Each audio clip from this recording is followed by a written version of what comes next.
Yeah, sorry about that. It's not your fault, man. Don't be sorry. As my mother used to say, don't be sorry, buy me something.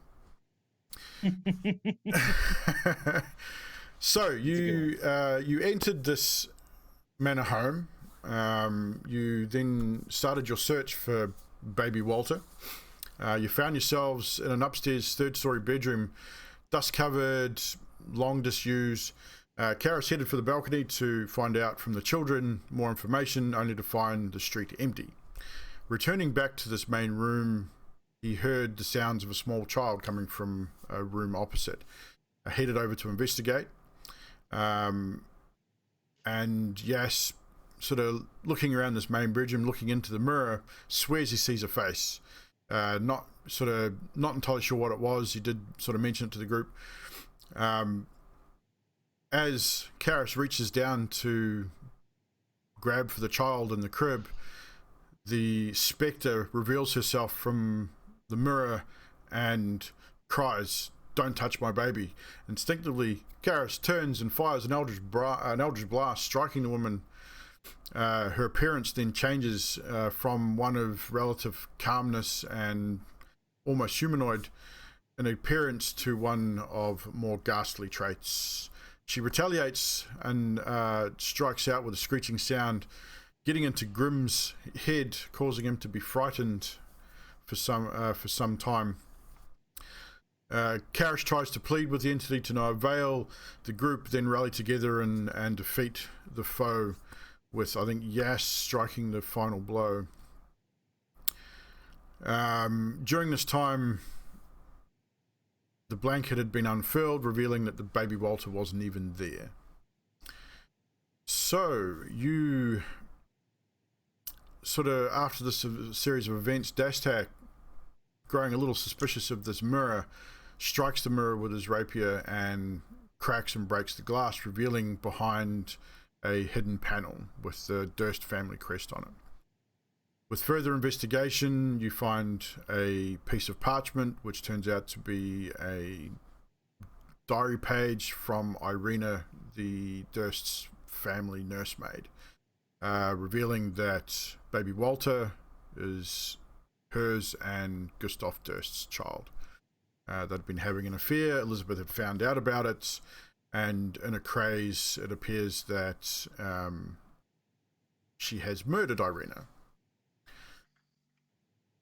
So, you then head back out into the main room after Karis hearing...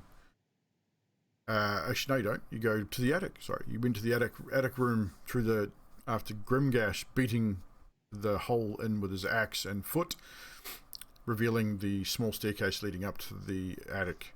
The door at the top was locked. Yes, picking the lock easily. You proceeded into the attic balcony with a series of different doors. You decided to search the southern door first and revealed a small bedroom once again. Grimgash, investigating the small writing desk and the side table, discovered another 2 pieces of a journal, this time from Gustav Durst himself, revealing, in fact, that yes, the child, Walter, was his and Irina's, that Elizabeth, obsessed with immortality and youth, had started a cult, dragging him into it, him himself obsessed with wealth, trying to appease their Dark Lord with sacrifice, luring travellers and such into the home for that very purpose. One evening, in a fit of rage and insanity, Elizabeth did indeed murder Irina and then took baby Walter to the basement to be ritually sacrificed. During this evening, with a series of events leading up to it, the Dark Lord was not overly happy with the events and cursed the Durst manor and all occupants. There was a small doll in this room as well, which Karis decided to pick up. Upon picking this doll up, he heard the laughter and chatter of 2 small children from an opposite room. After investigating and another lockpicking session from Yas, the children's bedroom was discovered, and the remains of Rosa and Thorn in skeletal form in the centre of the room, clutched in each other's arms, where they had both perished. After a little bit of investigation, the apparitions of the children appeared, seemingly upset that Grimgash was going through their toys. But after, again, more discussion with you guys, it was determined that these children were no threat. They had died in this room. They had starved to death after their mother had locked them in the same night that she had sacrificed baby Walter. They also revealed the doll's house that was an identical replica of Durst Manor and pointed out a secret passage which led to the basement where the so-called monster resides. You, after a night's rest, promised to lay the children's bones to rest or to give them some peace, and headed towards the storage room and to the basement level. Upon reaching the basement level, you discovered a series of corridors. You weren't entirely sure which way to go, so Karis offered some assistance by making a plea to his deity, which gave you some information to help you in your travels. You proceeded to the north, and then to the east, and then to the north.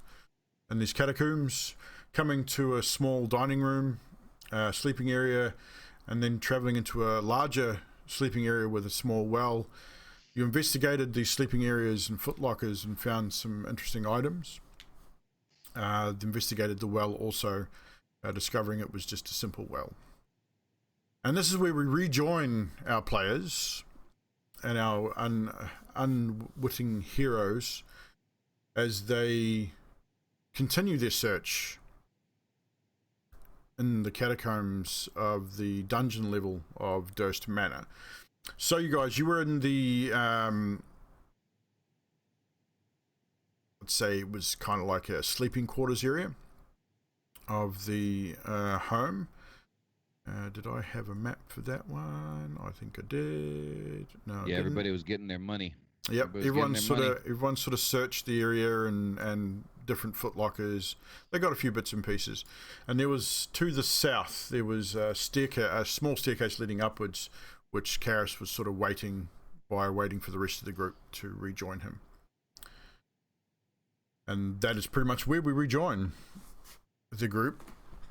Karis, you are standing at the foot of a small staircase ascending, leading towards the south. The rest of the group is now milling in behind you after doing their search of the area. You reach the top of these stairs, and you now, before you see another set of stairs ascending to a small right turn by the looks. There is a hallway to your west, to your right, which looks like, from where you can see, runs about 15 to 20 feet, and it looks like there's another staircase just descending this time. You've got a couple of options here. You can go straight ahead or to your right. I remember... Yeah. I say we go straight ahead.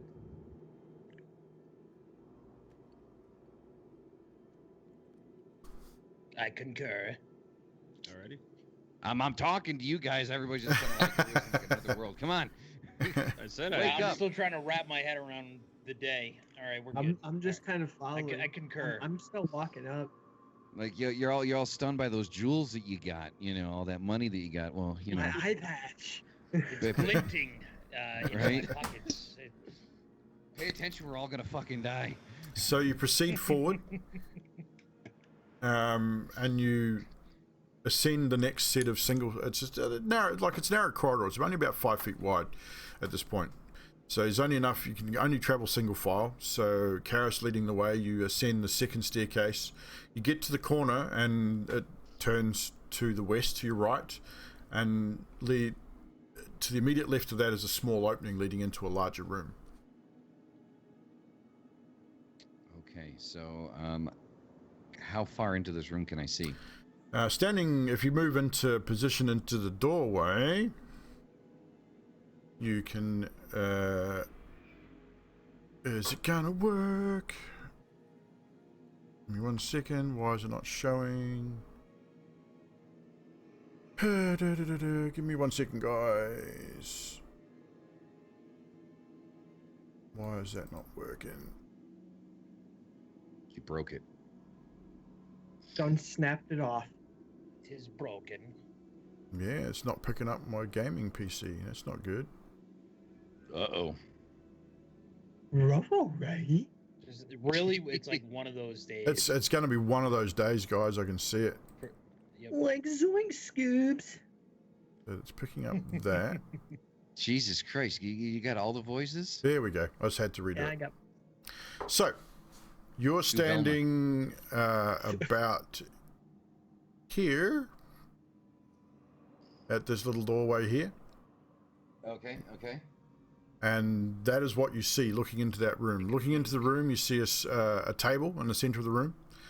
A couple of small benches either side of it. There is a corridor to your east, which is to your left, and then there's another small corridor to your west, to your right. On the opposite side of the room, you see a small alcove. Looks almost like a pantry. Okay.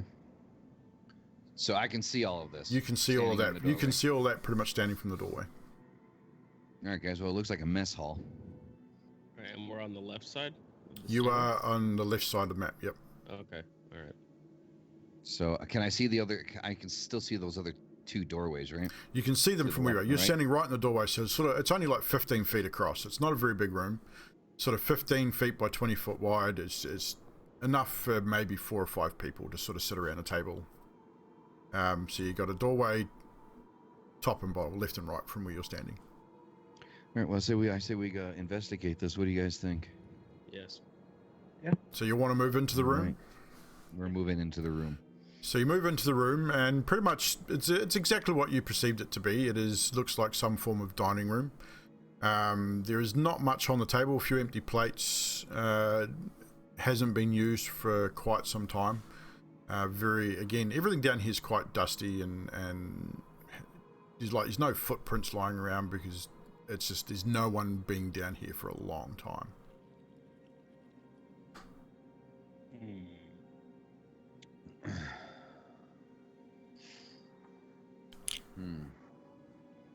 Is there anything on the table? A few old knives and forks, a few empty plates, a couple of sort of horned goblets, like goblets made or cups made out of calves' horns, bull's horns that have been sort of hollowed out, knocked over. Nothing of value at all. Value? Yeah, nothing of value at all. Not that you would notice. I mean, you'd be the first one to notice anything sort of shiny, but nothing of any kind of standard value here. Looks like there's potentially some dried meat still in the pantry from where you guys are standing. Pantry looks pretty bare. I'm gonna wander over to that left or the I'm liking the left door. I'm liking the left door. side door. Yeah, I'm gonna walk. Yeah, I'm thinking left too. Here. So you're thinking Right left there, as right well. there. So you want to go as east as left. Yeah, it'd be like up. So you head to the left, to the east door, and you look down the corridor and you see a long corridor now about 35 feet long. And Karis, you're the first to notice it as you sort of look down the corridor, and it's like, that's really familiar. Pretty sure we just came down that corridor but went the opposite way.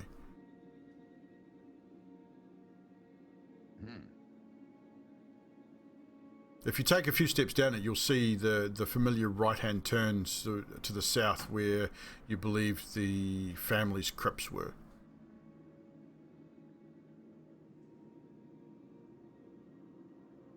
Okay, so the labyrinth is actually starting to treat us like a labyrinth now. Yeah, right. Okay, so looks the same. Oh man. Do you guys want to keep going down it, or do you want to double back?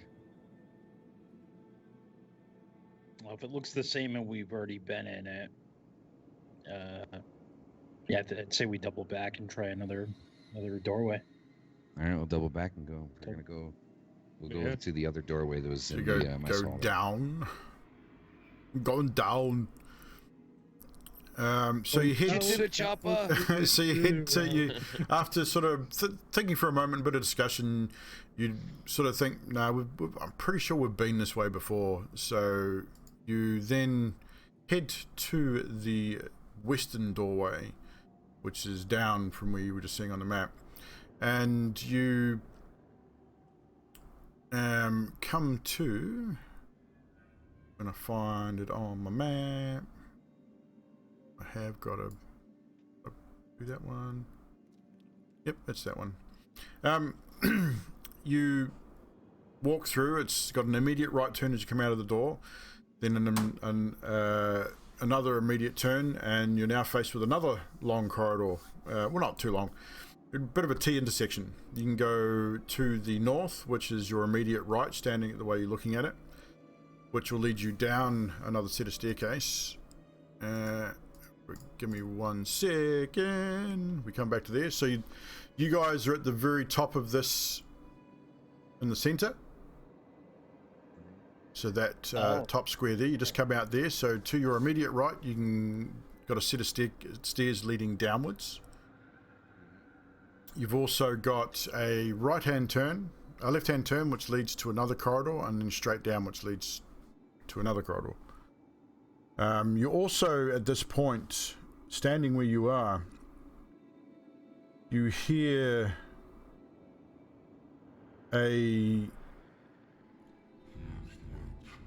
those chants come again. And this time they are louder. And you can sort of make out what it's trying to say.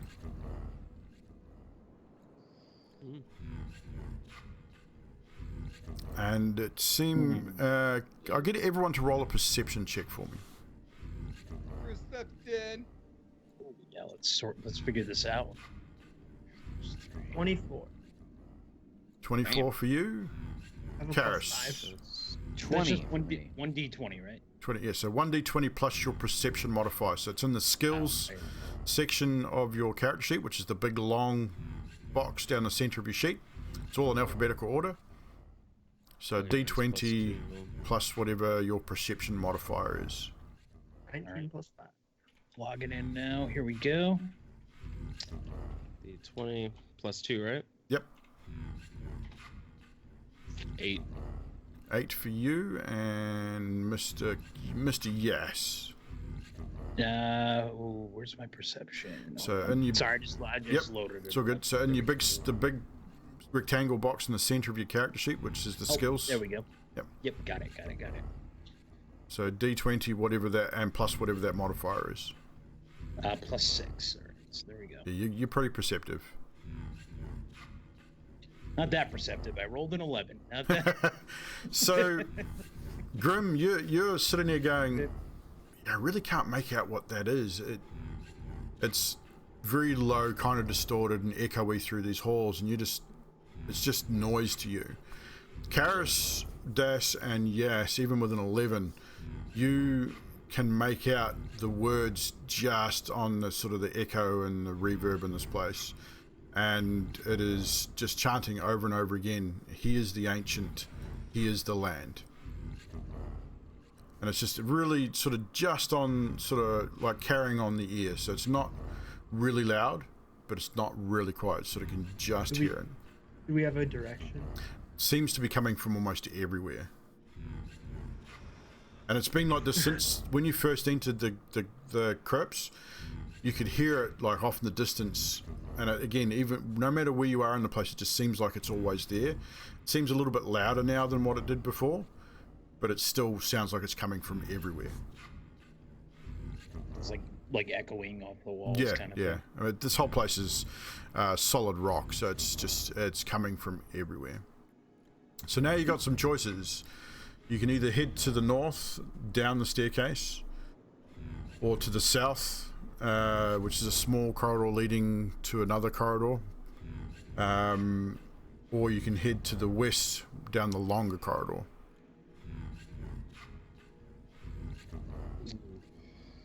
I'm thinking west. I don't know about you guys. So we have no idea where this is coming from. No, We still have no sense of direction. Yeah, there is. We're kind of at the top of the stairs there, two squares over. Yeah, you're at the very top of the map in the center. And yeah, the sound is just coming from reverberating from everywhere. Sounds like it's coming from down the stairs. It sounds like it's coming from the hall in front. It sounds like it's coming from the hall beside you. It's everywhere. I kind of want to. Like, I know it doesn't mean anything, but I kind of want to go straight down that corridor there where it kind of veers off to the left-hand side, because the left-hand side's all blurred out. That's just because you can't see it. Yeah, exactly. You technically don't know that's there.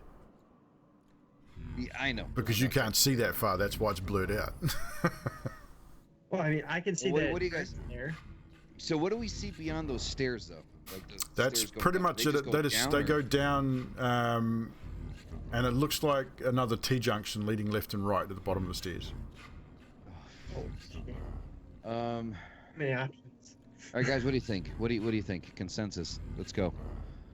I think I fucking hate this place. Yeah, I think I fucking hate it too. It's just kind of. Yes. Hey, KFC. What do you think? I'm thinking we go straight. Yes. Roll another perception check for me, just quickly. Okay. You've got the highest passive, so I want you to roll this one. Oh, 7. With that, yes, Goddamn rotisserie gold. You hear, even though it's only a low 7, I mean your passive's pretty high. So just you hear off to your immediate left, which is on the map to the right, leading to the other small passage. You hear what sounds like a chain move, like almost like chain moving against concrete, and it's to your immediate left from where you're standing. The immediate left where he's standing? Yeah, so you're all sort of standing, sort of milled around at the entrance of this hall, like in that top square there. And he's hearing the sound from this direction to the right South? of the map. To the south, yeah. Okay, but that like the L corridor. Yeah. So you're the only one that's heard it. So you can either keep it to yourself and say nothing, or you can reveal that, hey, I've heard something. It's up to you. You guys hear those chains clanging in the next room? Karis, Grimgash, Dastak, do you hear that? Did we hear it? No.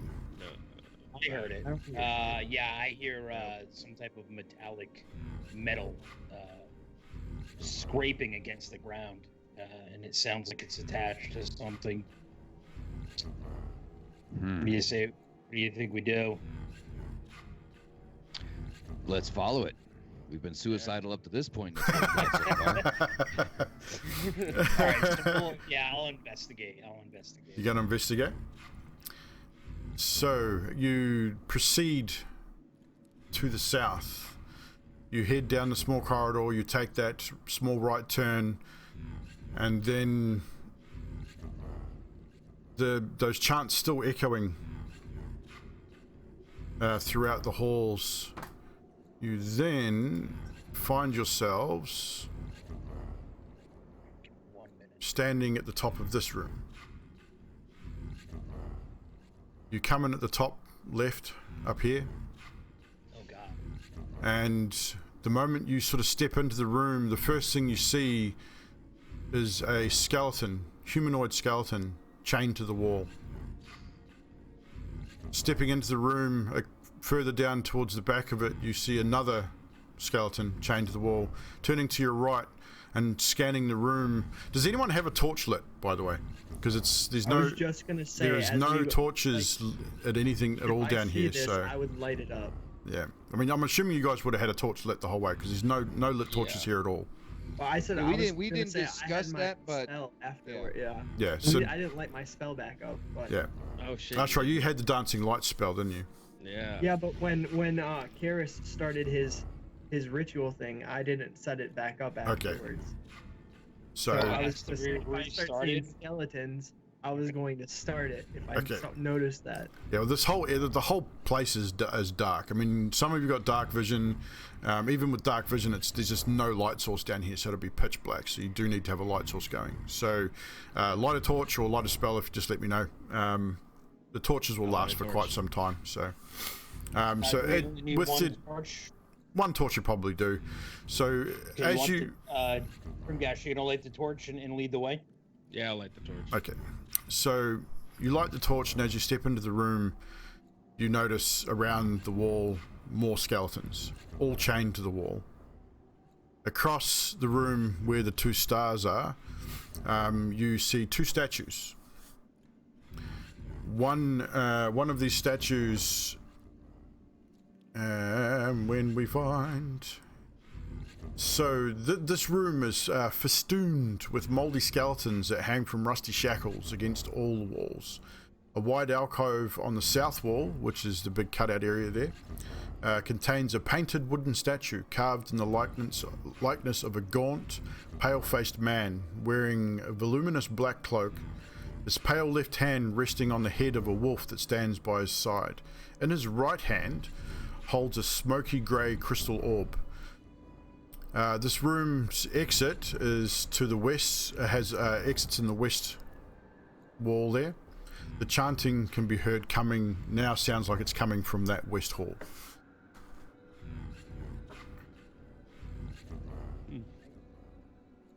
I want to go look at them statues. Yeah, so So you want to go have a look at the statues? Is that where the stars are? That's where the stars are, yes. So you Okay. all sort of walk into the room from Grimgash's torchlight. Grim sort of holds it up towards the statue, and as you sort of look at the statues, and indeed it's an old. It looks like probably a gentleman, maybe in his 40s, but very looks very pale, very gaunt, not unattractive if you're looking at it from that perspective. Long dark hair, fine clothes, and a wolf's a lot larger than your average wolf, but the wolf's just sort of in a sitting position, not growling or anything. It's just it's an effigy of this particular person. You can assume from your readings from the journals that it's probably the Dark Lord that these people have been sacrificing to, potentially. Hey, Orc. He has a crystal orb in his right hand. You want to take a swing at the statue's head? sure, why not? See if you can cut it clean off. I want a trophy. Oh, now you want something. Well, you guys got the jewels. I want the statue's head. All right, can I try and cut off the statue's head? You're gonna try and cut it off? Roll to hit. How to roll to hit? So your D20 plus your hit modifier, which is on your weapon under your actions tab. Under my actions? Okay, let me see. Broken axe. My actions at. If I break my axe, you owe me one. Where the hell is it? I'm trying to find it. So for you, it's under the big box on the right hand side.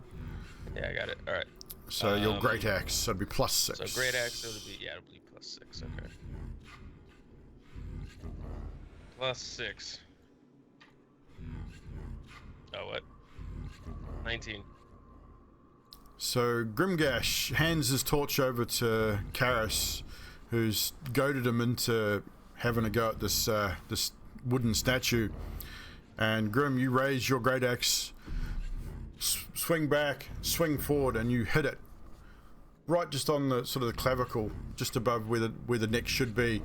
And you guys hear a resounding cracking sound as Grimgash's your axe buries deep into this wooden statue. Doesn't sever it, but it's a deep gash. The moment your axe strikes the statue, you all hear the chains behind you rattle loudly, As you turn, and in the torchlight, you see 5 shadowy figures come out of the walls behind you. Oh, son of a bitch. Where the skeletons once were, there are now 5 shadowy figures just standing there looking at you. Oh, And with that, we will roll initiative. why? Fuck my life. Why did you mess with the statue? Grimgash. What'd I miss? What'd I miss?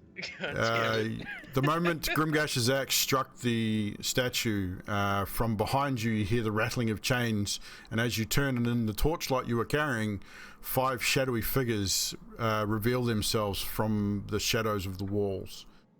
And we are rolling initiative. That's what you missed. Oh, okay. Initiative for fuck ton of dudes.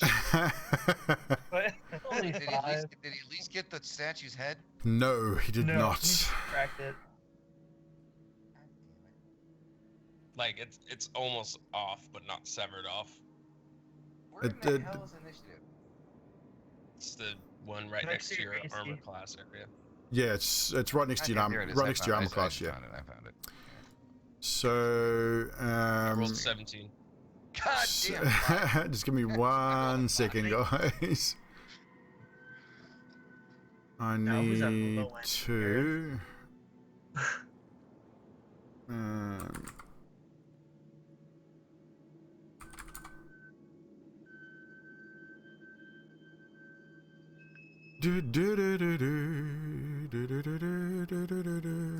Someone playing a recorder in the background. It sounded like it. No.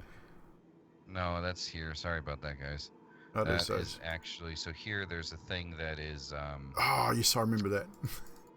tamales. Hot I Is my tamale. axe stuck? oh, yeah, I always forget you're in Mexico. Dude. Everybody I does. wish I had tamales on the street. No, every time this guy goes by, I want to shoot him in the head. It's It's so like, "Buy my loud. It's shit." so ridiculously Could you loud. get away with it? I plead the 5th.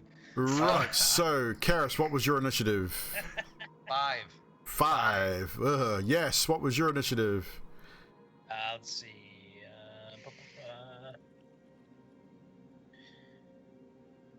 Somehow I think I'm gonna get That's a D20, right? D20 plus your initiative, which is +2. Okay. +2 and go.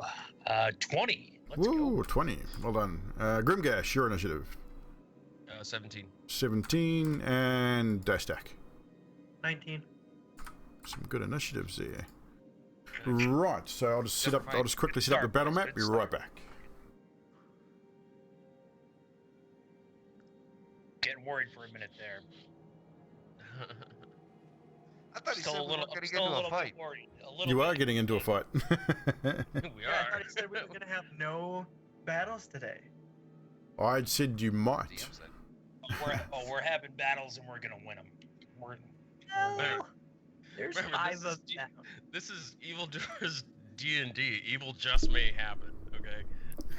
Evil is going to happen, okay? So, He wants us dead. It's not implied, it's guaranteed. there's the statue.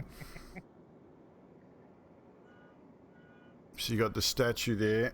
Oh, this bloody extra lighting is making it hard to kind of see.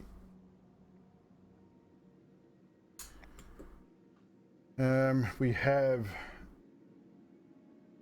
Grim standing right in front of the statue. Karis standing behind him.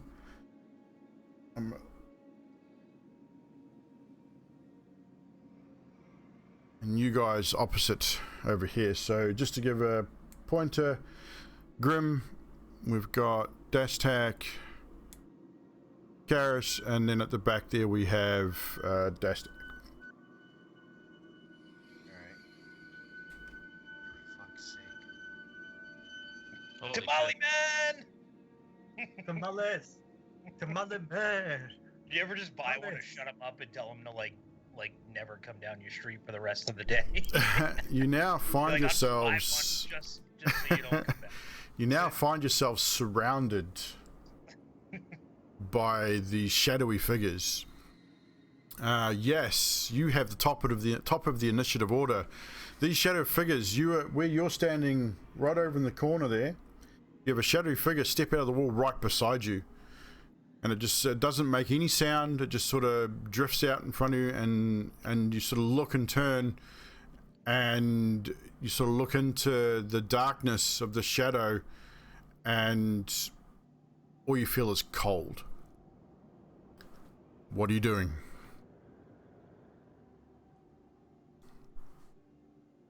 Who's feeling Well. this? Yes is top of the initiative order. Oh, okay. Come on, bird boy, let's go. Well, I feel as cold. I'll turn around and take like a couple steps back. You've got nowhere to go. You are I got nowhere to go. Okay, you are then, backed into a can I corner. fight? It is a very small room. You could probably move up next to Grim, but you don't really have a lot of places to go and run in this room. Okay, so let me move closer to the party, and then I guess use my hand axes if I have to. So you're going to attack. So you've got bonus action. You've pretty much used some of your movement. So now you can either attack, you can rage. Up to you what you want to do in this instance. I'm gonna rage. So bonus action, Yash goes into a rage. This little 4'11" bird squawks loudly. His eyes light up a brilliant red yellow, and puffs himself up as big as he can get. And then you make your attack with your hand axes. So you have two attacks. One attack, sorry, because you've used your bonus action to rage. You only get one attack this turn. So you roll d20 plus 6, which is your main hand axe. Okay. And you're going to strike out at the shadow closest to you. 21. 21. That does hit. Nice. So you then roll your damage. So for you on your simple hand axe is a 1d6 plus 4. Okay.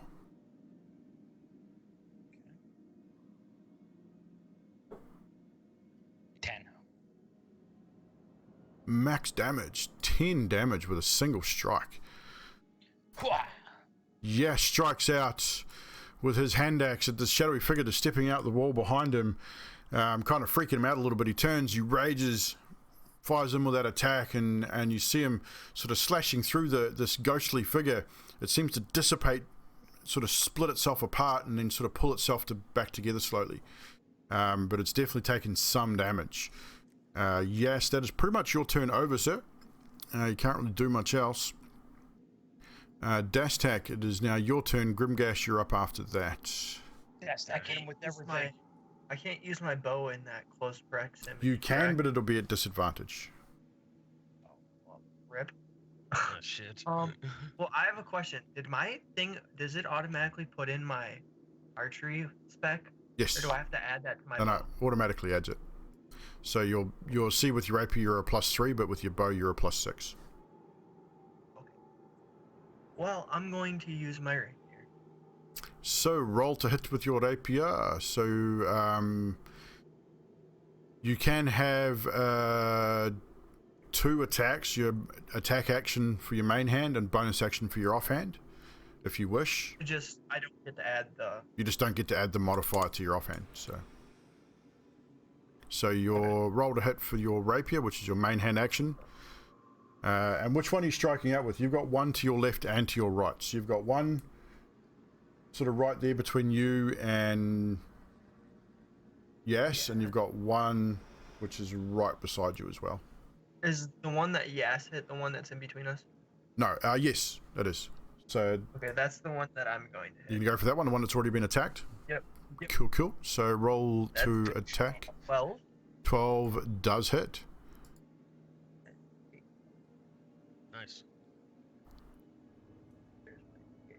So I get the +1 on it. You do get the +1 on your main hand, yes. Is That your is- weapon, your main hand weapon's not magical though, is it?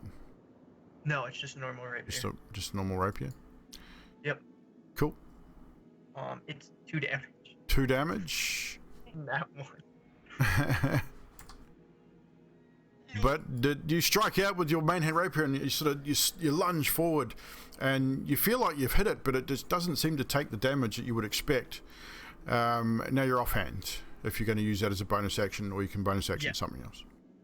Yep, that's what I'm going to do. So this is your short sword. My silver. Silvered short sword. Nice. That is a 19. Do I add the +3 or no? For your attack, yes. It's just your damage. You don't add the modifier. 22.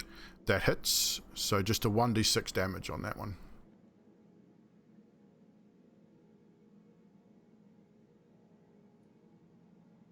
That's 1 again. Holy crap. Oh man. 1 damage as you strike this creature again with your offhand, and again it doesn't really take the damage you would expect, although it wasn't. You're not overly comfortable with melee weapons. You're more comfortable with a bow in your hand, so your weapons weren't exactly the greatest. But you can't really move. You could move backwards if you really wanted to, but you're sort of kind of jammed up in this room. It's a bit of a small space. I'll just sit here. Next up is Grim. It is now your turn, sir. So you are standing in the center there facing the statue, and behind you you have a ghost or a shadow figure directly to your west, and you have 2 more behind you as well. Okay, did I pull my axe out? Your axe is out. Out of this. Well, actually, no, you didn't. Make a strength check for me. Because it was fairly well lodged in there. Yeah, that's what I was thinking. All right, a strength check. So it'll be just +5, right? +3 for you. It's not a strength save, okay. so it's just just a d20 plus your strength modifier at the top. 1d20 +3. Yep. All right. 21. You easily retrieve your axe from the statue, and you know that squeaking sound metal makes against wood when you're trying to chop wood and it doesn't split all the way through. Trying to wedge it out and it makes that as you pull it out of the wood. Yeah. It squeaks as you pull it out, and you sort of turn, and you're now sort of looking in the faces of 3 shadow figures. You've got a choice. Which one are you going to attack? I'm gonna attack the one nearest to me. They're basically all within 5 feet, so that one's probably the most accessible, which is to your left. Yeah, I'm gonna go after that one. I'm gonna swing my axe at it. So you charge in there, and you will swing your great axe. So d20 +6. D20 +6. 17. 17 hits, so now you will roll your damage, which is a d12 +4. 1d12 +4? Yep. 7. 7 points of damage. You strike out with your great axe after removing it from this large wooden statue, and you sort of spin, strike down with your axe, and you strike through the shadow, striking the concrete floor with a massive echoing kang, and it separates and again comes back together. It's taken some damage, but it's reforming sort of as you ready yourself for your next attack. I don't think you have anything else you can do as a bonus action. No, two-handed weapon. That's pretty much your turn. Yeah, that's it. You do have second wind, which if you decide to, you can actually use a bonus action to regain health. You haven't taken any damage, but you also have what's called action surge. So once per short rest, you can use action surge to attack again in the same turn.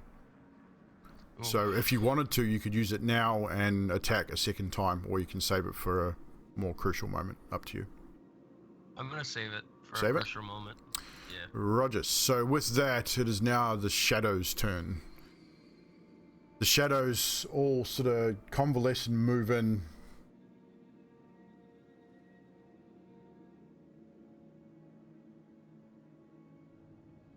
So you now, Grimgash, Karis, you are now virtually surrounded by these shadow figures.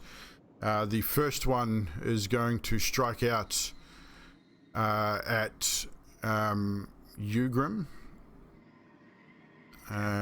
He is going to roll a d20. And no, I'm rolling. Oh, okay. This is a roll to hit. So plus 4. So he rolls a 10 to hit, which I believe misses. I rolled so low that I guess I just Yes, didn't you were attack anything. quite low on the on the totem pole. Yeah. So he rolled a 10, which is a fail. He missed you, so you're lucky there. So the second one will now roll to hit you, and he misses as well. The third is going to strike Karis. Rolls a 14. Does that hit you, Karis? I believe that is a miss with your armor class. Yeah, I'm 15 on armor Yep, so class. that is a miss. The other two, one will strike at you, Das, which rolls a 10, so I believe that misses, and one will roll at Yas, which also misses with a 14, so I'm pretty sure all your armor classes are pretty good. Mine's 12. No, it does hit Yes. Yes, you will take a whole 42 damage. you will take 6 points of necrotic damage, and you'll need to reduce your strength by 1. So on your character sheet, you go to your current hit points at the top right of the sheet, click on that, and you'll see the heal and damage. If you put in there your 6 points of damage and then just click damage, it should reduce your current down by 6. So to give you just to show you on, if you look on the stream here for a second, if I just remove the battle map here for a second, just to show you. So up the top here, top right of your character sheet, you'll see a little box there which has heal at the top and damage on the bottom. You put that number damage in that little box and then just click damage, and it'll reduce it. Just 6, right? Yep, just 6. Okay. And then I just make a note that your strength is reduced by +1, because that will affect that'll affect your damage next turn. Okay. So you can alter it here. You can click on, if you go over to your strength and click on the 16 on your strength, it'll bring up a box on the right hand side. You can actually override that and reduce that down to 15, and it'll change it for you. Okay. Let's see. So if you go to the Rank 16. yep, if you click on, So override score -1. just put in that 15. I believe if you put in the override score 15, oh actually no, it might be -1.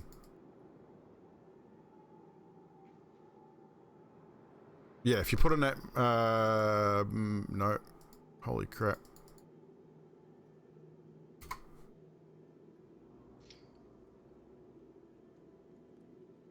Yeah, I think try -1. If it doesn't work, don't worry, I can make note of it anyway. But normally you put in either a -1 or which should reduce it. No, -1 brings it down. So you don't want to bring it down to -1, bring it down to 15.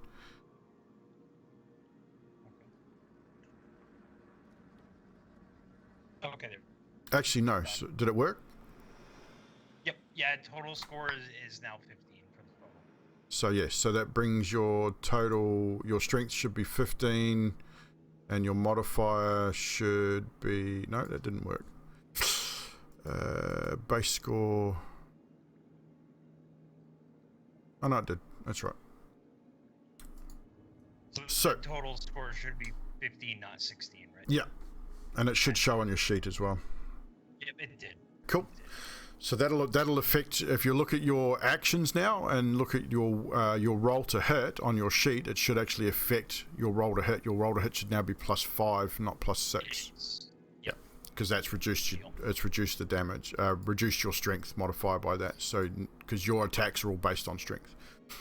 So with that round of combat, the shadows all strike out, missing left and right, but striking out at Yas, who takes the full 6 points of necrotic damage. His rage not reducing that damage because it's not physical damage. With that, the next up is Karis. It is now your turn. You are now in melee combat with 2 shadows. You've got one right there and one right there. So you've got one either side of you. So as a... How much space are we talking about? You're literally 5 feet. You are literally standing right in front of these things. So you effectively cannot cast a ranged spell without disadvantage because you're too close. Word of Radiance has a 5-foot distance to it. If it's that, you can use it. Anything that has touch, you can use. But in 5 foot, that's fine. And it's a Constitution saving throw, and it's a cantrip, which is good. Yeah. So con save for these things. Which one are you going to attack? 1 or 2? Just give me a number. 1. Okay, so that one there. So con save. Rolled a 9. I believe that is a failure. So roll your damage, which is 1d6 radiant. Okay. 6. Nice, max dice. So you strike out with the shadowy figure, dealing 6 damage, actually dealing more than 6 damage. You strike it with a radiant force, and you hear it. It almost silently screams. It doesn't make any sound, but you see it dissipate and really struggle to reform as this thing takes a massive amount of intense radiant damage from your new ability. You have a bonus action, which you don't think you really can do anything on a bonus action. Not really. No. That's pretty much you. Can't really move. You're pretty much entangled in this battle. With that, we are back to the top of the round, which is Yas, who's just disappeared. So we'll wait for him to come back. He's like, fuck it, I'm out. It's like, fuck you, I'm out of here. It's like, fuck this, I'm gone. Goddamn chickens. God. Goddamn chickens, right? He got me saying it now. He's bringing pills. All right, yes, it is your turn, buddy. You're muted, sir. Yep. My bad. Right, so you've got one still in front of you, the one you attacked before. It is now your turn. You are raging. You can now strike out with both attacks if you wish. And what does the rage bring to the party? That your rage gives you extra damage. So if you look at your features and traits down to rage, as a bonus action, enter into rage for up to 1 minute or 10 rounds. You gain advantage on strength checks and saving throws, but you also get +2 to your damage when you make an attack roll. So with your 1d6 +4 on your main hand attack, it'll be 1d4 +6 because you add another 2 to it. So, Okay, so do that. you're...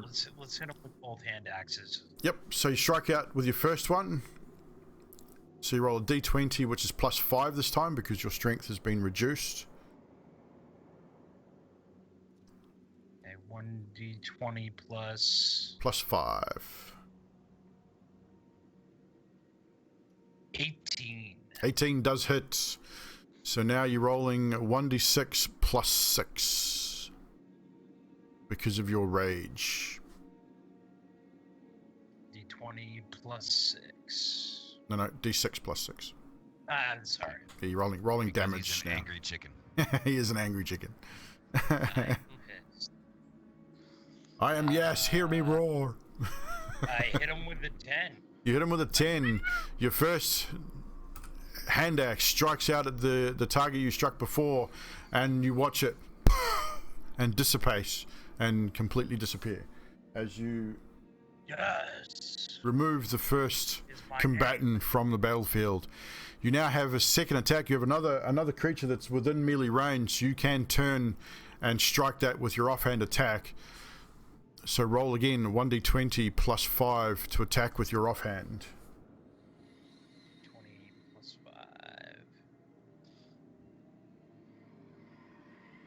5. 6. 6. That does. Do you roll a natural 1? You must have if you only got 6. Is 1d20 with 5 on the modifier? Yep. So if you rolled a 6, that is a natural 1, chat. Okay. That's a critical So it's just fail. a reroll. No, that is a critical fail. Oh, okay. Yeah, critical fail. Pretty much what that means. What that means is we get a natural 1 in the chat. Natty ones. And my natural 1 button's not working. Again, everything's just not working tonight. So we get a natural 1, chat. So yes, you strike out and just completely misjudge this attack with your offhand and miss completely. Strike as you strike through, you strike the floor with a loud clang as the metal strikes stone. With that, it is now Dastak, your turn. With Grimgash, you're up after that. My chicken hands gave out Dastak. So with that, I'm going to just turn and swing at this other thing next to me. Yes, you will. Roll for your rapier. At 18. 18 does hit. So roll That's damage. 8. 8 damage. Nice. Plus, Max. no, so 9. Well, 8 plus 1. So 9. 9 damage. Yep. So you thrust forward with your rapier, again finding purchase, doing 9 damage to this creature, and just again sort of breaks apart as you strike it and pulls itself back together silently as it sort of turns, and you can almost like see a face in the shadowy figure now. It's sort of haunted, elongated features, open mouth, empty eye sockets, but just faintly. Your offhand as a bonus action. That is 18 as well. That hits, and your damage without your modifier. That's a 1. And this time, even though you do find your target, you just do a small amount of damage once again, but you do damage nonetheless. Grimgash, it is now your turn. You are now face to face with 2 creatures, one on either side. Oh shit. You can continue to attack the one you attacked first, which is probably the best course of action. Yeah. Fart on him. So roll your attack, Mr. Grimgash, which is your d20 plus 6. Alrighty. 1 minute. Alright. 1. 6. Alright, 19. That does hit. So roll your damage, which is 1d12 plus 4. Plus 4. Yep.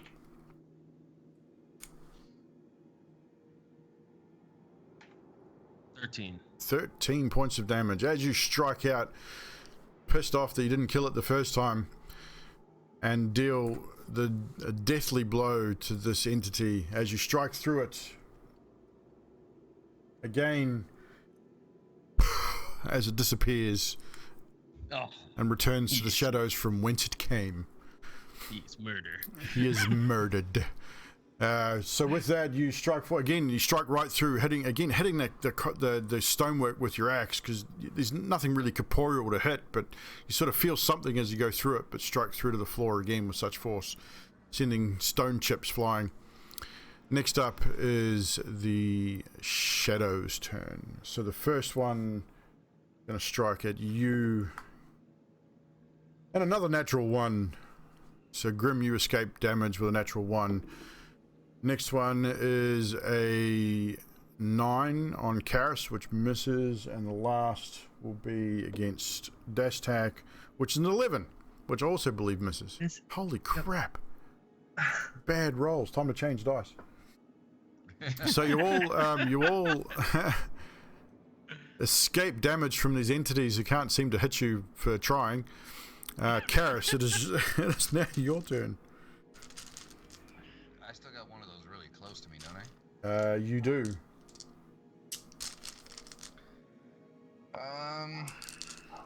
You can cast the same spell again. It is a cantrip, so...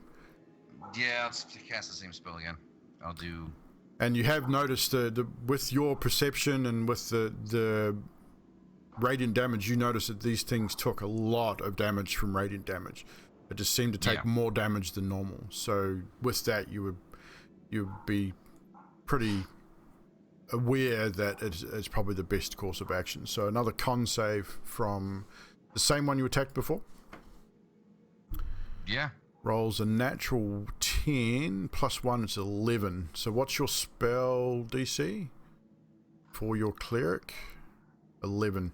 So he does succeed, and so we'll take no damage from this attack. Oh, fun. So this time the entities seem to be ready for your blast of radiant energy. The energy sort of strikes forward, but just doesn't seem to...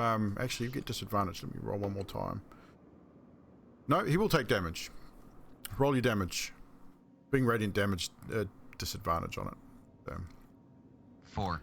4. So you strike forward. The radiant damage sparking in an arcane yellow color, and then sparks again with divine energy, and another one disappears. Yay! I killed one, guys. So, Karis, if you look at your character sheet, being a warlock, if you go to your features and traits, have you got that yet? There should be a feature potentially. Oh, you may not have taken it yet. No, you don't have it. Sorry. There is a feature that you may get later on, which if you kill something, you get temporary hit points. But I don't think you have that with what you've taken as your pact. Got chicken. Chicken. Right, so Karis, that is your turn over. You've killed another creature. Back to the top of the round. Yes. There are 2 entities left. You would have to run in to attack them, but you've got one here next to Grim, and you got one here next to Karis. All right, let's see. Pulling up the map. Let's go, KFC. Yep. Let me get the one near Karis. One near Karis. So you charge in beside your newly found acquaintance, Karis. You guys have spent a few hours together now, probably a few days on the road prior to that. You charge in and make your attack. So roll your attack, 1d20 plus 5.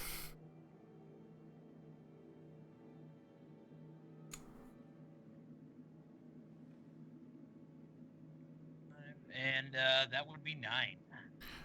That misses. You strike forth with your main hand and you find nothing but air. It seems to sort of dissipate and pull itself apart right before you strike it. Your bonus action, which would be your offhand, roll again, same thing, 1d20 plus 5.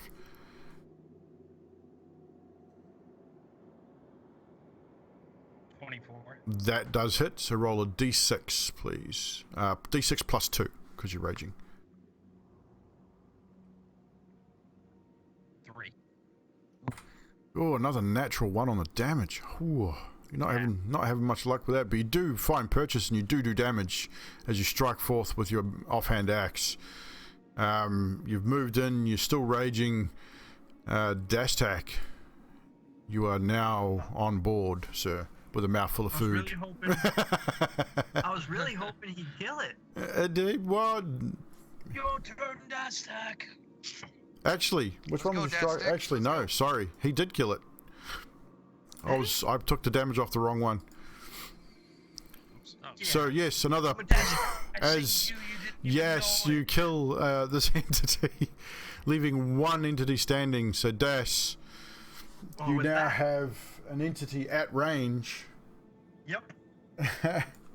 You can step Okay. in, you can step around Karis so you don't hit him. Yep. I'll do And that. you'll need to use your probably your bonus action and the remainder of your movement to switch out to your bow, but it will give you an attack.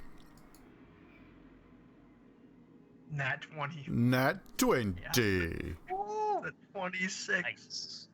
Nice. So a natural 20, chat, as Dashtag knocks his arrow, draws and fires. Roll your damage, sir, which is maximum dice, so maximum of 8, and then plus a roll of a d8 plus 2. So that is 12 total. 12 total. I rolled 2. So a 12 total. This one has not taken any damage, but has taken severe amounts of damage with that one strike, and is struggling to hold itself in corporeal form. With that, Grimgash, it is now your turn. You see this creature which is standing in front of you, struggling to hold itself together. Make your attack, sir. Alright, I'm gonna do an overhand axe smash thingy. Grim smash! Over the top of its, right into its neck. Instead of Hulk smash, he's just grim. Ah. Grim gash! So It's all in that's the a name. D20 plus 6. Yes, sir. Alright, hopefully come on. 13. 13, that does hit. Oh my god. Job. They're not very constitutional. They don't have a lot of body, these guys, so they're pretty easy to hit. So roll your damage, which is a d12 plus 4, I believe. Alrighty. Some skelly bones. Oh shit, wrong one. Roll 1d12 plus 4. That would be 11. And with that, you strike through with such force, you almost shatter the stonework beneath it, showering bits of stone and dust and dirt all over Karis, and even firing a few bits and pieces at Yas and Dastak across the way there. These guys sort of get hit in the legs and chest area with these bits of flying rock as Grim just forcefully destroys this creature. Yee. And with that, we are out of initiative, people.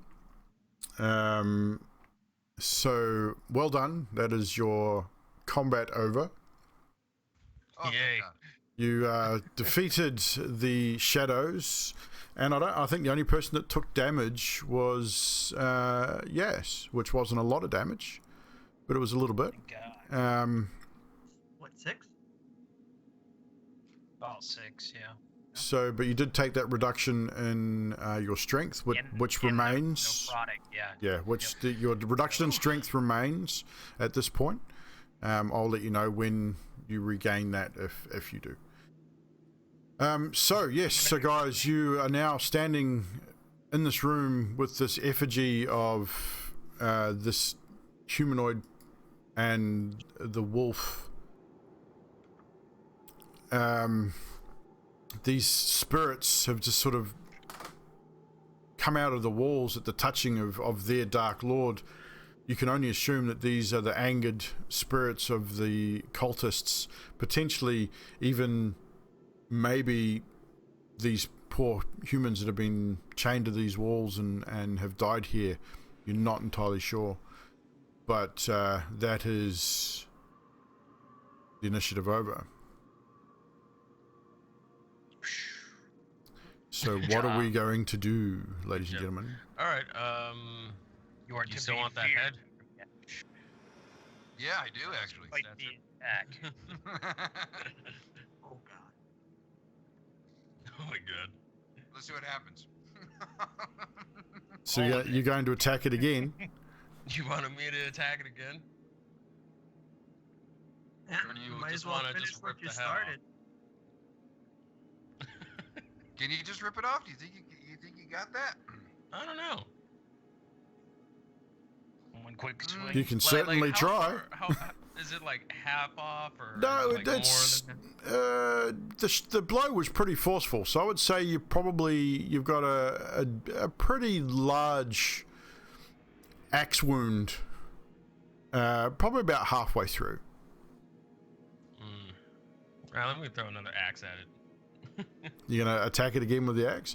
This time, just make a strength check. We won't worry about rolling to hit. You know you can hit it, so just a strength check to see what sort of effort goes into it. So just a d20 plus your strength modifier. That is +3, right? Yes. Yes. Alrighty. Yes. 4.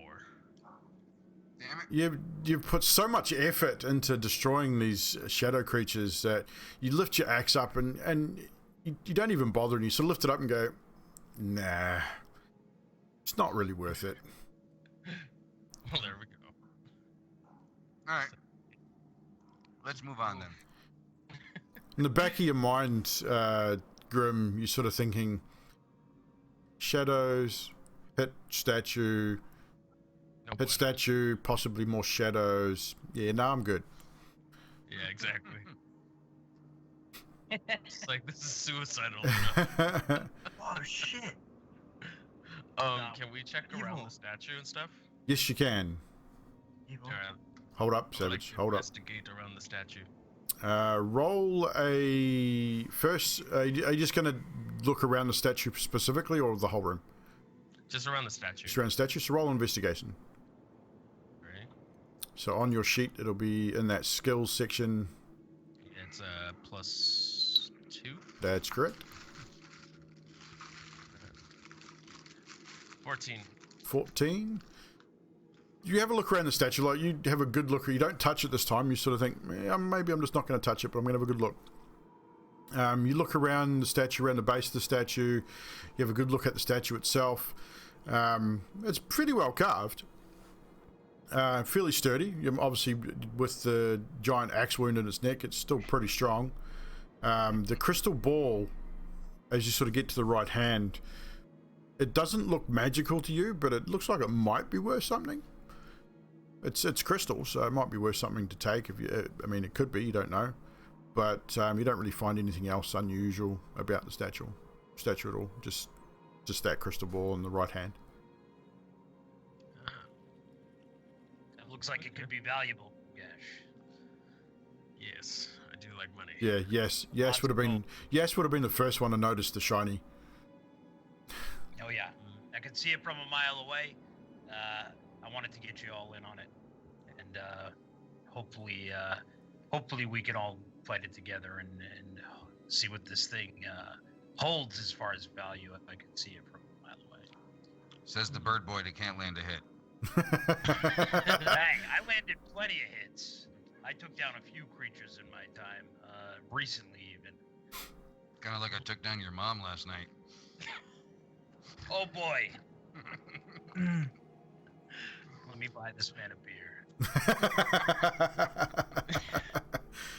So what are you guys going to do? You've got you've got no corpses because they've just dissipated. You're in a room full of skeletons. I'm gonna pull the crystal ball.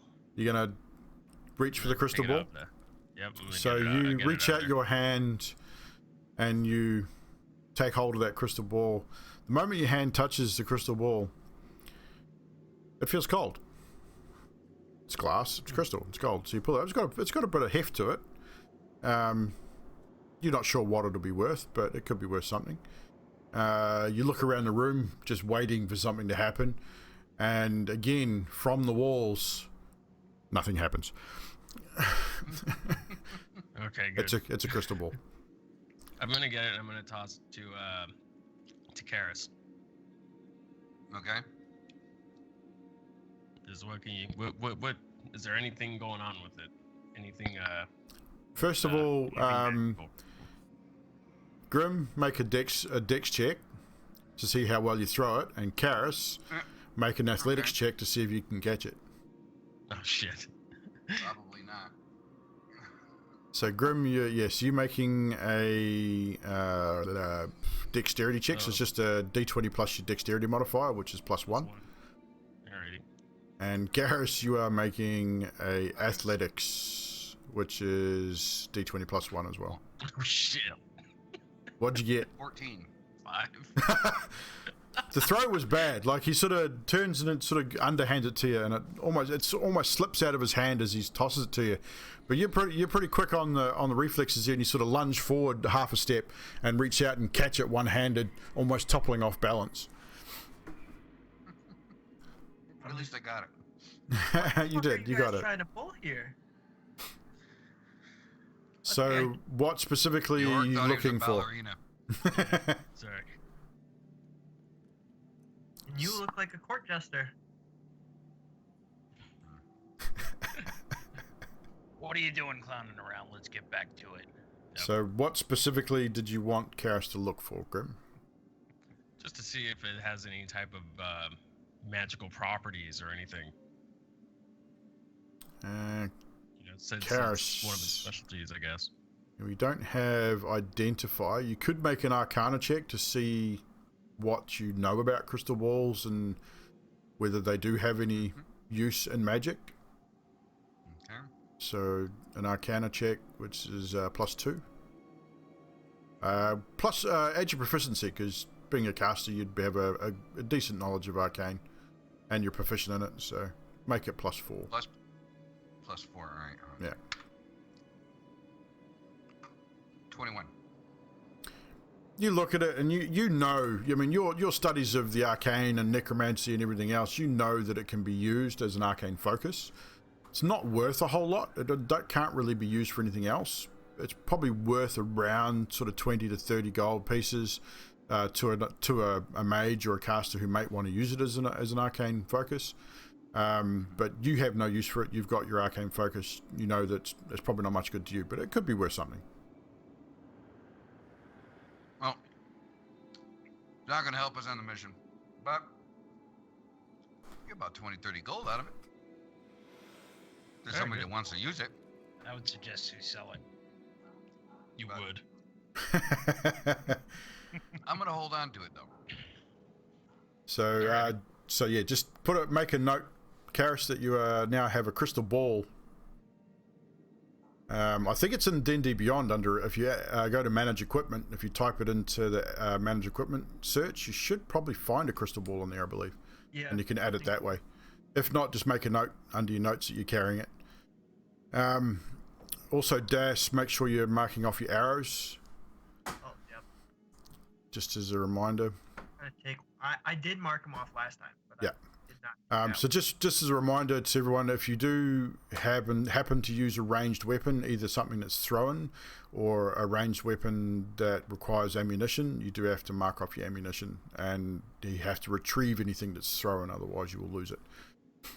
I have a question with Yes. that. Were those undead? No.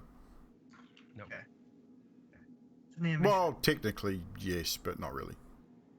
And then what if I would have shot my arrow at one of them and it would it go through and hit another one? No. If it does damage, it does damage on the one that it hits. Okay. I didn't know if that was a thing. Like, Because you have a Never thing came against up with undead, don't you? yeah. Well, it's Oh, it's search, your like, favorite. It's your tracking. favorite remedy. It's Yeah. just for searching for. That's for information. Oh, okay. So you have basically you have advantage on checks to track them, or on intelligence checks to recall information about them. So yeah, that's the extent of the advantages you get with that. You know a bit about them, basically. Okay. So with that, is there anything else you would like to do in this room before moving on? The chant is still going on, by the way, in the background. Yeah. Or we move towards the chant. That's what I say. Right. We fucked with these things. We got a crystal ball. Didn't get my head. I'm disappointed. But Alright, let's move on to the next area. yeah. Let's go kill some of these cultist motherfuckers. Let's go. So, What's the chance? you move on. You move towards the west, heading to the western part of this room. Chant still ringing in the background. So as we go back to our, not map reference, we go to our desktop. So you're now moving to the western part of this room. So you come down, all the skeletons are still there, covered in dust. They've been there for a long time. You move into this small corridor, and at the end of the corridor is a door, a closed door. I guess I'd try and open it. Put your foot through it. What? Can we check? Yeah, If no, it's no, unlocked check. first. It's right at the lock. I just watch. I like You watching. you wish to check to see if it is locked. You reach forward. You reach forward, and you touch the door. The moment you touch the door changes right in front of your eyes. The top of the door, the top of it folds in almost like angered eyebrows. Oh, crap.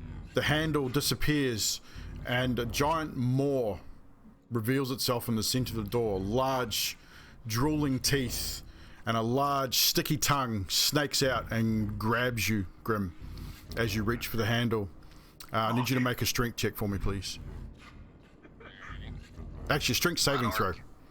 So use your strength saving throw modifier, which is +5.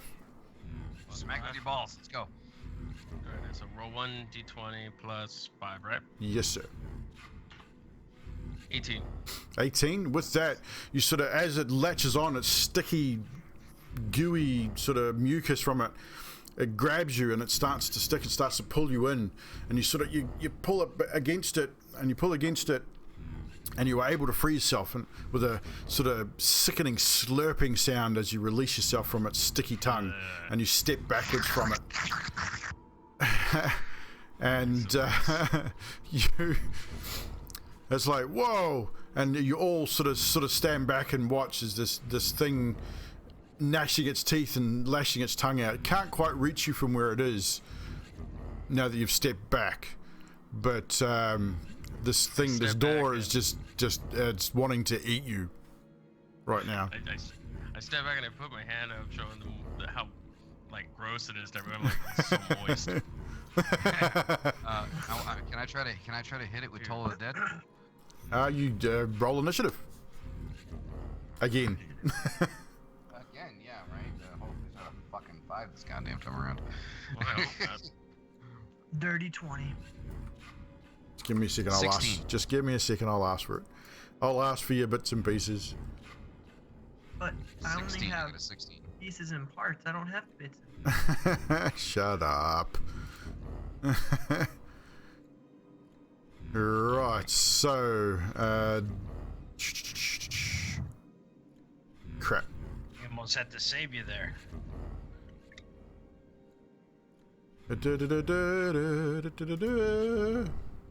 Run encounter, auto roll initiative. Right, so dirty 20 for Dastak. Grim. Yes. Initiative, please. Initiative? Oh, okay. 2? Oops. I don't know. It's all good, man. Alright, roll 1d20 plus 1. Yes, sir. 20. Another dirty 20. Yes, your initiative, please.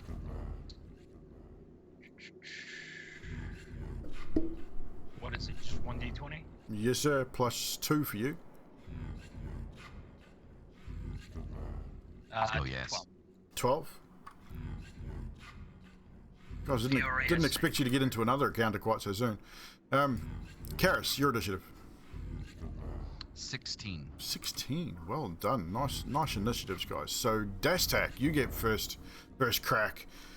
I have a higher dex.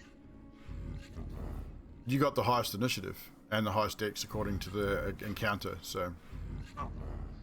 Well, I'm going to shoot my bow at this thing. so you all sort of back into the corridor, squishing. It's a very narrow corridor, so you can sort of have to vie for position. But yeah, you strike out with your bow and attack the door that tried to eat your friend. That is a 22. 22 does hit. And that's an 8, so that's 10. 10 damage. Nice. Strike out at this creature as it from a distance, and you find purchase, and the arrow sort of lodges in its upper jaw in the gum line, and you watch as it sort of bites down and with its teeth and sort of snaps your arrow in pieces as it sort of munches down the arrow, making a noise as it does so. Next up is Grim. You're sort of backing away, slime covering your right arm, and you notice there's a couple of small blisters starting to show where this corrosive thing sort of latched onto your armor. Alrighty, I'll get my axe and I swing. You step forward and you swing away, sir. Swing away. 20 plus 6, that is 12. 12 does hit.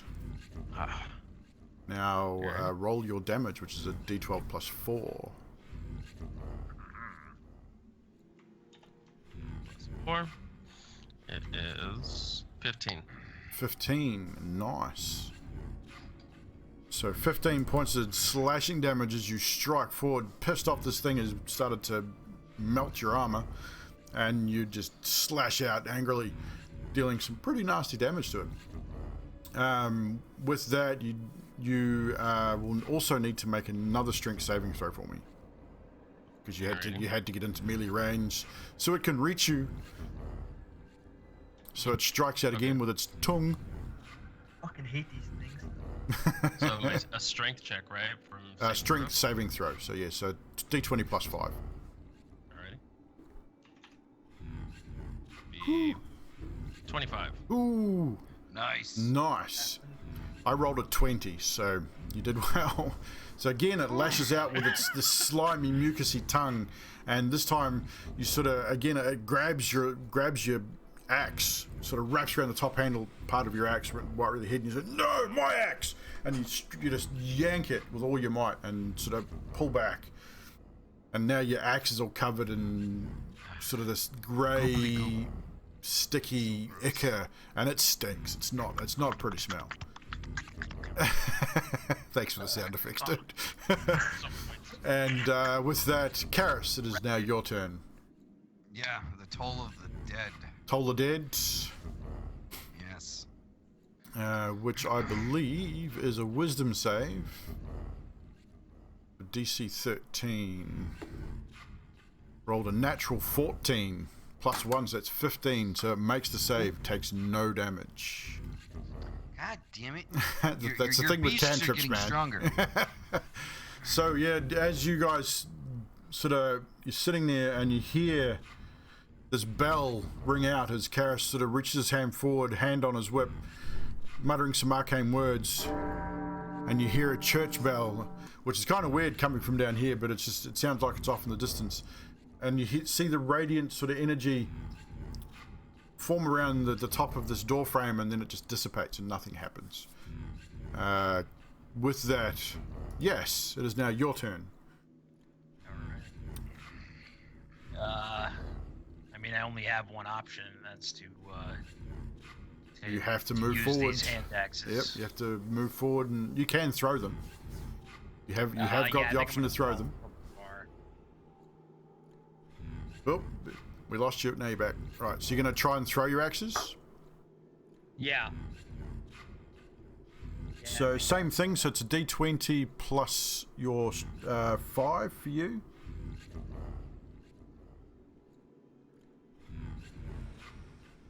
That would be 19.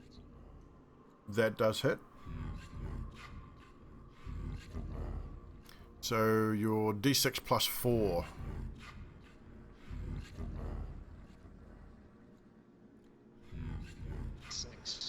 So 6 points of damage. You now only have one hand axe. You've just thrown one at this thing, and it's stuck in the door. So you threw it. It strikes the creature above its left eye and embeds itself in the what should be wood, but it sounded almost sickening thud, almost like it was hitting leather. as it strikes this thing just above its left eye. Your axe is now stuck in this creature's eye. You'd still have an offhand attack with your other axe. You can throw that as well, or you can go into melee, up to you. Let's go melee. I'm gonna hit him with the Okay, so again, Or, d20 you know plus what, 5 as you move in to attack this creature.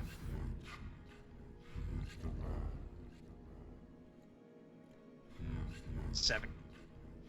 That misses, unfortunately. As you strike forward, it lashes out with its tongue, and it deflects the blow with this long, sticky tongue. And with that's pretty much your turn. Your one axe is stuck in the door, so you're down to one axe, but you can use in your main hand next time if you need to. It is now the door's turn. So yes, I need you to make a... it's going to make an attack against you first, which is a 15 to hit, which does hit. You will take 7 points of bludgeoning damage, so you will have to take 7 points of damage, so same thing as before. Go up to where your damage is and take 7 points off. Alright. For current? From the current, yep. So reduce that by 7. And you'll also... No, it's 18. After I took the Yep, points. that's fine. You will also need to make a strength saving throw for me. Let's roll a d20 plus 5 for you as well. You and Grim are both pretty strong. It's 10. 10? That is a failure, my friend. You are now grappled by this creature here. As it strikes out with its tongue and does the damage, the tongue sort of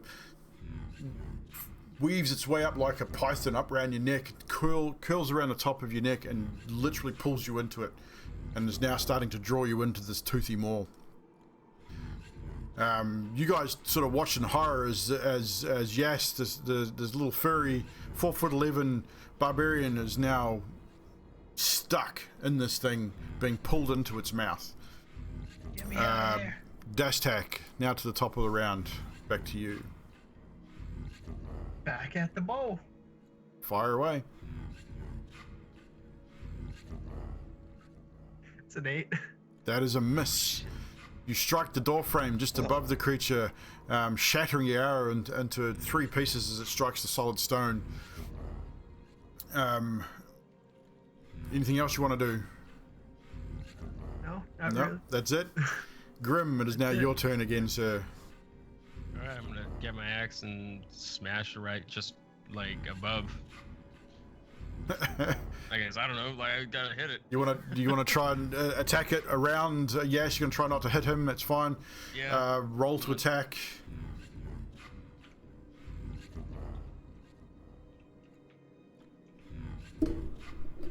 Plus 6, 15. 15. That does hit. Roll your damage. D12 plus 4.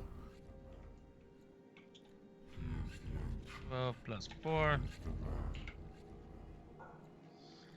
7. How much? 7. Yep.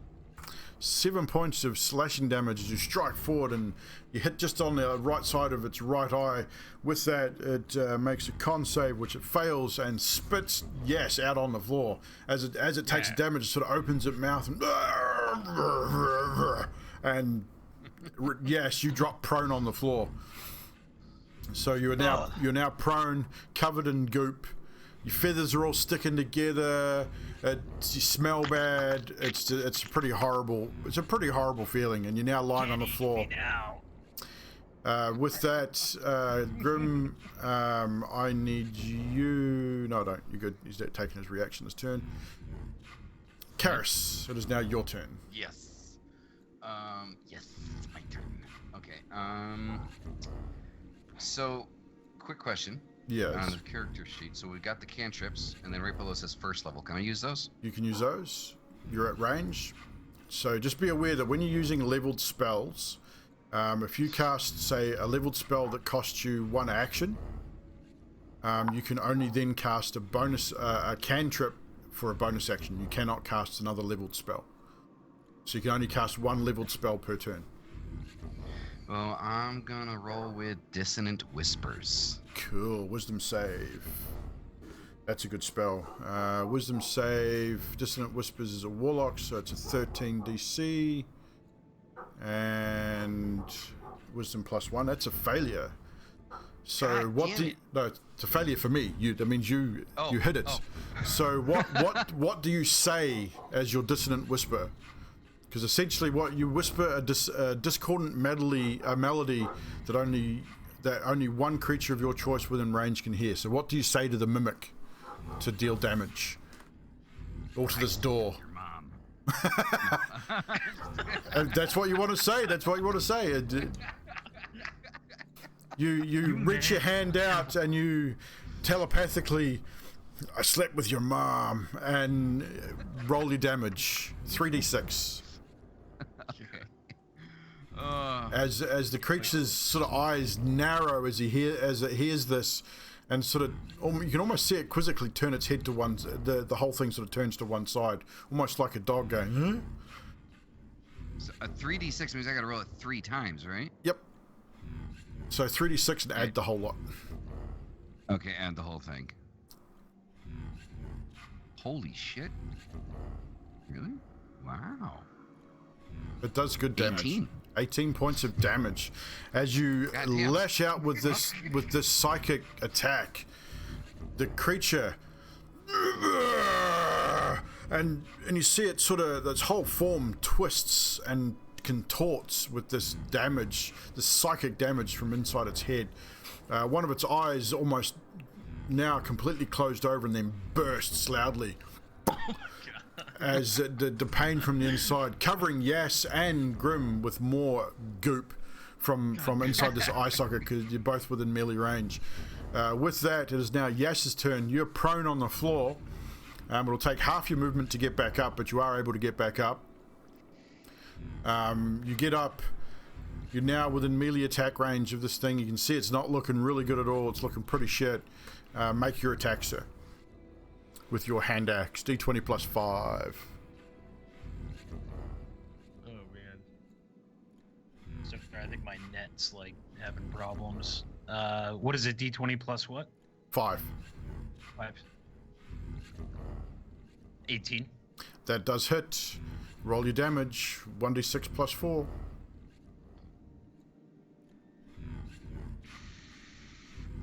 Uh, 8. And describe how you defeat this hideous creature that is a part of this door standing in front of you with that killing blow. I reach up and grab one of its tentacles and immediately chop it off and throw it in its face.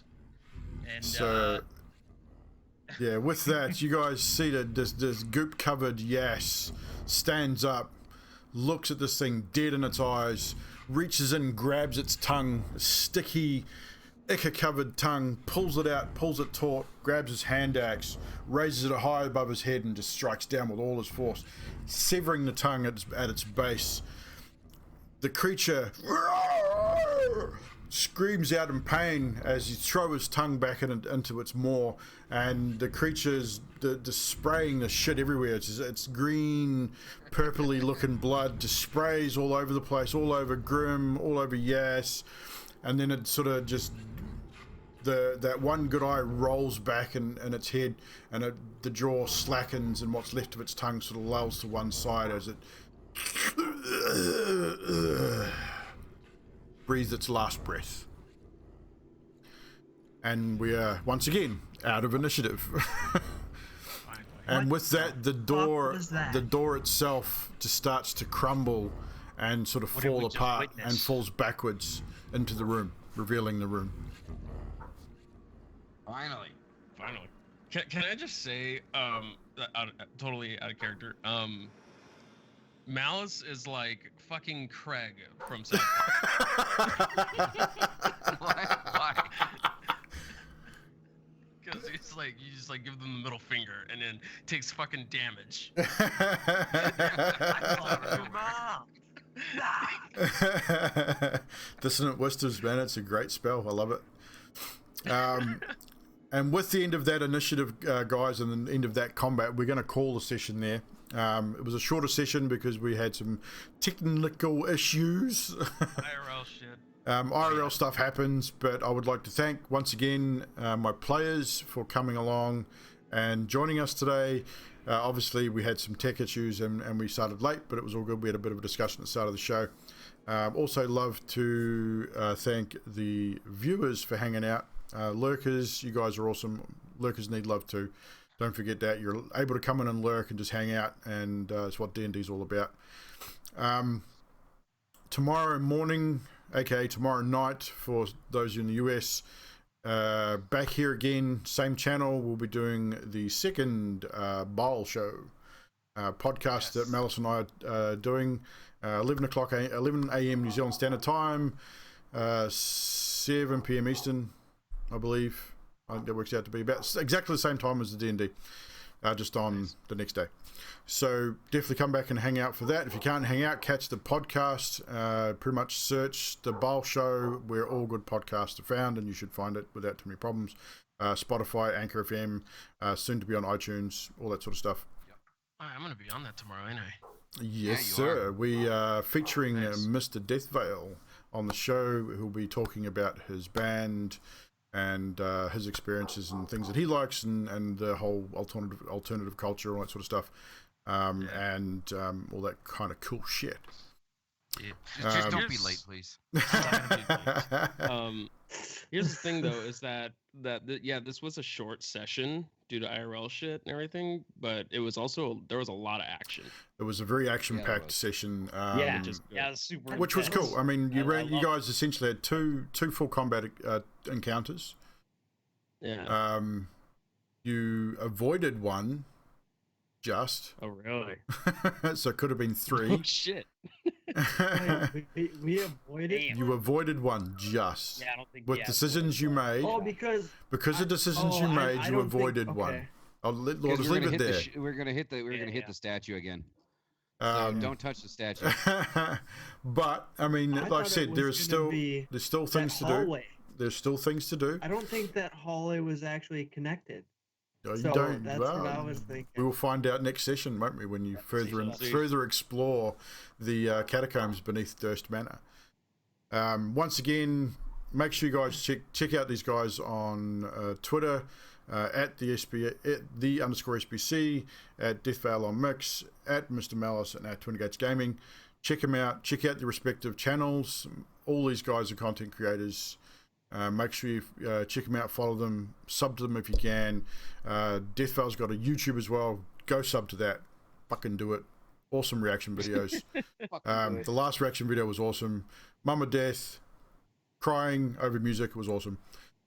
Yeah, that was interesting. Yeah, that was cool. That was the whole thing was pretty cool. But there it was like, and it's a pretty emotional song though, that song. So I can understand it. So definitely go check that out. Also check out my YouTube. The VOD for this show will be available tomorrow night. Will be uploaded. So you can, if you've missed it or whatever, you've missed parts of it, whatever you're having tech issues and you've missed bits and pieces, go check it out on YouTube. All the VODs from my previous campaign or my other campaign, which was my Sunday Night Homebrew campaign, are up there as well. Make sure you check out the merch store. We've got some new merch available on the store. We just had pins, badges for those of us in this area of the world, but for you in the US, pins added to the merch store. Both designs, and believe it or not, we now have masks available as well. yeah. So we now have the masks available on the merch store as well. I think they're about $16 each. They're pretty cool. Both designs, obviously the Evldoa logo design and the horror metal and video games. Are as you well. on Threadless? No, No, it's on Redbubble. All on Redbubble. Oh, Red. Fucking Redbubble. Yeah, Redbubble banned me. And the main reason I use Redbubble is because it's more aimed at the OC market. It's all done in Australian currency and everything. So I love Redbubble, but the thing is they're dipshits. pretty good prices. You can get a decent relaxed fit t-shirt for about $25 Australian. So it's actually pretty cheap. So go check that out and support the channel. Nice. If you can sub. If you can follow, do all the things and the stuff. If you can't, I don't care. Just come and hang out. And Things. yep, just come and hang out. That's all I really care about, is just people coming and watching and being a part of this. Let's see who we have on right now. I don't know if there's anyone on to raid. We only have a small amount of viewers today, but I'm still going to raid regardless. Who is on? Twin, are you gonna carry on? I'm probably gonna play some Grand Theft Auto for a little bit. Okay, so we're gonna raid Twin. Do it. We're gonna raid Twin, guys. So make sure you go over and if you're not following Twin Gats, make sure you do follow him. Do the things and the stuff. Support him. Cool dude, awesome content creator, and a good friend. Appreciate it, guys. Appreciate you having me. Not a problem, my friend. Because it's super fun, man. Like, I'm really like getting into it. Yeah, so I'm glad you guys are enjoying it. And from a player's perspective, obviously, I want you guys to enjoy it. Being brand new players, how are you guys enjoying the story, for one? I think being it's amazing. New to the story itself of Curse of Strahd, and how you're enjoying your first experiences, like proper experience with D&D in general. I'm in the action, dude. I think it's great. Like just the way you describe everything. You're a great DM, Evil. Like, let me tell you what, man. Like I can picture like all the I can picture everything in my mind. Like it's crazy, man. I've never well, see, typical D&D, right? Doesn't have miniatures and a battle map. Everything's done theater of the mind. So from a game master's perspective, you kind of have to learn how to be descriptive. Yeah, it's wild. Like say with the door, I mean, I can let you guys now know out of character and out of context that what you just faced was what is called a mimic. It is a creature that can disguise itself as almost anything: doors, chests, tables, chairs, a rug, and they're pretty formidable creatures. Relatively, they're not too difficult to kill with the right party. I mean, you guys found that way. You guys took virtually no damage, and you were able to kill it relatively easily. But they can be really, really dangerous. It can be as big as a house. Yep, you can have mimics the size of a house. But see, literally, you see that a door with teeth and eyes and a giant sticky tongue trying to suck you in and eat you, basically. Yeah. So that was the mental image. So with that, I always like when you talk about a door. I always think of the doors from Fable. Yep. Right. What's That's pretty much what I was thinking. Well, I mean, if you look at like it, if you look at the doors that I've got here, where are my doors? I was thinking of that shit too. Welcome back. I mean, you probably, I don't know how well you can see these on camera, but those are doors that I've painted. That's a double door. Nice. Right. Yep. And then you've got, obviously, we can get it in there. You've got the single versions of those doors as well. Right. Yep. And then I've got some like steel doors with the steel grating, almost like a portcullis door as well. But that's pretty much the doors I envision in a place like this. The old wooden doors set in a concrete frame. Like it's all done, everything's stone down here. So you got a stone framework with an iron, like a wooden door with iron strapping on it and iron hinges. I'm just happy I didn't put my foot through that door. Yeah, you might have lost it. We worked on that for a while. Yeah, you might have just come out of this being a little shorter. Right? Tell me about it. I almost lost an arm once. Yes, in the previous campaign, young Gillian, which was Savage's character, decided to stick his hand in a chest without investigating it first, and almost had it bit off. Trap chest, great. Yeah. So it's moments like that. You as characters, you will remember these things, and you'll probably think twice about just running headlong into stuff in the future. One would hope. I would imagine. I mean, pretty much all your characters are pretty intelligent, so there's not a character that's overly dim in the group. Overly dim. That's very polite. Yeah. We've got to be polite these days, don't we? Kinda. Nah, fuck it. You're all retarded. All right, guys. That is chat. That is it. We're going to go to the thank you screen. We're going to hit the raid thing. Make sure you go over and check out Twin Gats. Guys in the Skype, if you have to take off. If you don't, hang out for a few minutes. I'm gonna continue with my streams. No worries. I'll probably jump over and chuck you with a host anyway. Oh, good man. Have a great strum, Mr. Death. We will see you tomorrow night for the show as well. Yes, indeed. What time is it for my time? It's what are you on, Malice? You're on Central, aren't you? Yeah, Central, 6 p.m. Central Standard. So for you, it's the same time as tonight, Death. So okay, so 4. All right. Yeah. All right. Yeah. Makes it nice and Sounds easy good. being the same time as the D&D show. That means I don't have to remember it. It is. Make sure my fucking alarm is on. Yeah, definitely. Yeah. All right, guys. So I'm going to switch over to thank you scene, and we will see you tomorrow morning, same time for the Bowl show. Alrighty. See you guys. Thanks for the games.